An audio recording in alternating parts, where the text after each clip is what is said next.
the people of Israel, why a special commandment for the convert? And the answer, one of the answers is that the convert has different circumstances. He's arrived at the conclusion of being an Israelite from a different vantage point.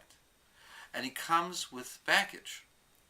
And you have to love the convert despite the convert's baggage, and you have to appreciate where the convert has come from in order to understand where the convert is holding. There are people who judge other people by themselves. If you can't be exactly like them, and if you can't believe exactly as they do, then there's something wrong with you. And there might be. In the universal scheme of things, that may be so. They may be a universal standard. But I put it to my friends on YouTube that, to my knowledge, there are only 13 principles of the Torah.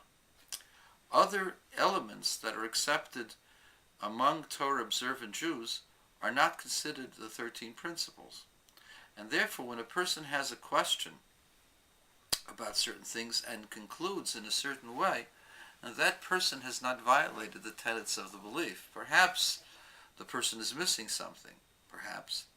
But at the same time, if the person comes to that conclusion based upon certain feelings, certain ideas that the person has, you leave the person with that and love the person despite the fact that his or her ideas are different from yours. Case in point, the famous story of the King David and Bathsheba. And King David took the wife of Uriah, had an affair with her, had a child with her, and Uriah refused to comply to be with his wife to cover up, was killed in battle. Now, Uriah was perhaps deserving of the death, but it is a very difficult thing to accept. And therefore, what the Talmud says, whoever says that King David has sinned is only in error, because Uriah was a soldier, and soldiers would give their wives a bill of divorce before they left. And so King David did not commit adultery. If a person doesn't accept that position, one person's not a heretic. There are things that a person is allowed a certain amount of flexibility. There is no single one-size-fits-all in terms of Jewish belief. We have to believe that there's one God, that God gave the Torah to the Jewish people, that there's a Torah Shebaal Peh, an oral law. But within that range, there's a lot of leeway. Now, perhaps if you're the student of a particular Rav, and the Rav holds that way, perhaps we have to try as hard as we can to agree with that Rav. But what happens if, in the process of our journey, each one of us has a journey. In the process of our journey, we've all come to the point where we are from different vantage points. And we find that vantage point difficult to accept. Do you reject that person because he has a different vantage point? Or do you try to understand and accept the person? Those of us who have to deal with people in small little towns, where each person is a treasure, and each person coming to a minyan is so essential for Jewish life, we have no questions and doubts. You love the person as the person is, and you learn how to make do and how to get along despite your differences. But there has come a point where in certain communities, if you have differences, then you don't belong. Then you're rejected, and you're made to feel as an outsider. And that's the reason why I went online and I revealed something of my own personal struggles, my own personal conflicts, in order to give other people the understanding that it's okay to question. And it's okay to have different conclusions than mine or someone else's. It's all right, as long as it does not violate a halacha or a principle of the Torah. And that is something that many people cannot accept or understand. And that's why the article in the Ami magazine is so despicable and so repulsive as far as I'm concerned. Yes, there are people who have questions, and as a result of these questions have severe doubts. Guess what? In every generation, there were many people who had doubts. There was a person who came to the Tzemach Tzedek, the third Lubavitcher Rebbe, and he told him, Rebbe, I have doubts about the Kaviyachal, about God. What can I do? So the Rebbe looked at him and says, what are your doubts? You're doubting, your understanding is that God is good.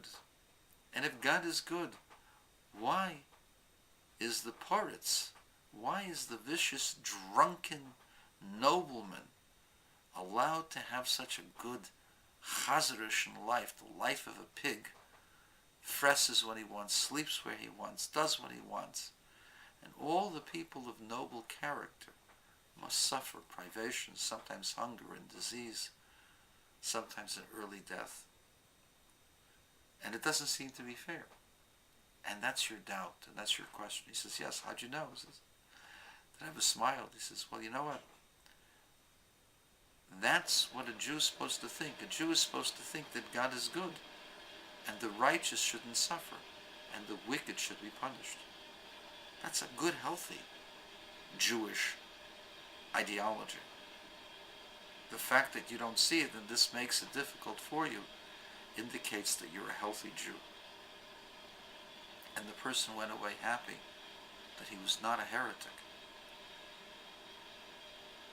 The Ami magazine article talked about people who had different problems, and this guy went and he put them in contact with people who were scientists, and he didn't accept it, and that's because of some emotional weakness that they have. Baloney! It's not an emotional weakness. Each person has a brain, and the brain asks questions. And until that brain accepts your answer, it's not going to. You can't force a person to understand. You can't force love. And you can't force understanding. And this runs to the core, comes to the core of what happened with this doubter with the Tzemach Tzedek and the orthoprax that the person in Ami magazine talked about, or several that he talked about. And this is as follows. They have questions. Their questions make them feel all alone because they see everybody else is happy and everybody else is doing things just because, and they have no questions and no doubts, and it appears to them that everybody's having a good time except for him or her, because they've got a problem. They see certain things that they don't like. They've read certain things that they can't agree with, and that bothers them, and this eats at them. And the more condescending you are in Ami magazine, and the more condescending the people in the community at large is, the more they feel isolated, the more they think that they're heretic, God forbid. I told you my own personal experience with the thought police. I was right and he was wrong. But it doesn't make a difference. The thought police always thinks that they're smarter than you, they know more than you. Many of us have questions. The questions are obvious. We don't die from questions, and we don't change our religion because of the questions. But the questions remain questions, and they have to be honestly dealt with. I don't have the answer to all questions. Not mine, and not all of yours. But I don't change my religion. My belief. Because I believe very strongly that God created the world and had to have given his communication to mankind. And the best that I can come up with is that this was given to us vis-a-vis the Torah.